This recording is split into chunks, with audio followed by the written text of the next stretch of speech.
Toshkent viloyati Yangiyo'l tumaniga keldik. Yangiyo'lga hali yetib bormadik. Zangatadan 7 kilometr o'tdik. Zangata ziyoratgohidan. Aynan shu G'alaba mahallasiga keldik. Bu ko'chani boshi 150 metr kirganimizda sotiladigan uyimiz bor. Videoni oxirigacha ko'ringlar. Narx-navolargacha aytib o'taman. Mana bu betonka. 7 kilometrdan keyin Zangata ziyoratgohi va ozgina o'tsangiz Erkin postiga borasiz. Ketdik, mahallani ichkarisiga kiramiz. 150 metrdan keyin ushbu biza sotuvga qo'yayotgan xonadonimiz egalari nomerlari bilan qo'yamiz. Agar sizni ham uy joy sotish kerak bo'lsa, xuddi shunaqa kelamiz, Yangiyo'llagacha, Nazarbeklargacha boryapmiz. Bemalol tepadagi nomerlarga aloqaga chiqing. O'zim javob beraman va uy joyingizni borib chiroyli qilib obzor qilib, o'zingizning nomerlaringiz bilan obunachilarimizga YouTube'da, Instagramda, Telegramda hammasiga ko'rsatamiz. Odamlarni o'zi sizga telefon qiladi, uyingizni oluvchiga sotasiz. O'rtada hech kim 3-4 ming dollar ishlab olmaydi. Bizning arzimagan xizmat haqqimiz bor. Shu kelib ketib syomka qilganimizga xizmat haqqimizni to'lasangiz bo'ldi. Ketdik, ichkarini ko'rsataman. Videoni o'sha joydan boshlagan bo'lsam, 150 metr kirib keldik. Aynan mana shu 2 qavatli 13 sotuv yer maydoniga ega bog'cha sotilyapti. Juda ham katta yer maydoni, xohlasangiz bog'cha sifatida ham ishlating. Yer juda ham katta bo'lgani uchun o'zingizga uy joy qurib olib, bu tarafini aynan shu klientlari bilan ishlab turgan bog'chani qoldiraman desangiz, bemalol qoldirsangiz ham bo'ladi. Tashqarilarni zeleniy zona qilib chiroyli qilib qo'yishgan. Territoriya juda ham katta. Mazza qilib yashab ishlatsangiz bo'ladi. Sahifamizga obuna bo'lishni unutmang. Videoni yaqinlaringizga jo'natib qo'ying. Mana shu nomer qovursini kenayi. Bo'ldi, xullas mana shu nomerni ham bekorga yozishmagan. Shu nomerlarga telefon qilasiz. Uy egalarining nomeri pastda ham yozib qo'yamiz egalarining nomerini. Bemalol telefon qilsanglar bo'ladi. Ichkarini ko'rsataman. Sizlarga ketdik, birgalikda kirib boramiz. Faqat oyoq kiyimimni yechib olaman. O'rtoqlar, xonadonga kirib keldik. Oyoq kiyimlarimni yechib oldim. Sababi bu bolalar bog'chasi qilib qo'yishgan. Bog'chada yaxshi daromad qilishligi mumkin. Siz bemalol xohlasangiz shu holatda ishlatsangiz ham bo'ladi. Bu xonadonimizning umumiy yer maydoni 13 sotuv, 10 sotuvi dokumentalniy hujjatlari bor, 3 sotuvi zaxvat. Zaxvatda ham qo'shib olsanglar bo'ladi.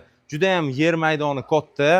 13 sotuv kichkina joy emas hozirgi kunda. Hozir men sizga hammasini ko'rsataman. Mana bu yerdan ham bu yerdan tushmas ekan, bu tarafdan ko'rsataman va keyin uy xonadon ichkarilarini ko'rsatishim mumkin. Mana ko'ryapsizlar. Shu bepayon joy, devor tugaguncha, mana shu oxirigacha sizning yeringiz hisoblanadi. Xo'p, ichkarilarni ko'rsataman, ketdik. Videoga bitta like bosib, fikringizni kommentariyada yozib qoldiring. Narx-navosini, hamma narsasini aytib o'taman. Bitta mana bu yerda xonasi bor, bu ham bitta ayvon sifatida. Bu joyda kattagina xona bor. Bolalar bu yerda o'ynashadi, siz zal sifatida foydalansangiz bo'ladi. Ko'chaga va o'zingizning qo'lingizga qaragan romlari ham bor. Xo'p, bu tomondan davom etamiz. Ikkinchi qavatga chiqish zinalari, zinan tagiga ham garderob qilishgan.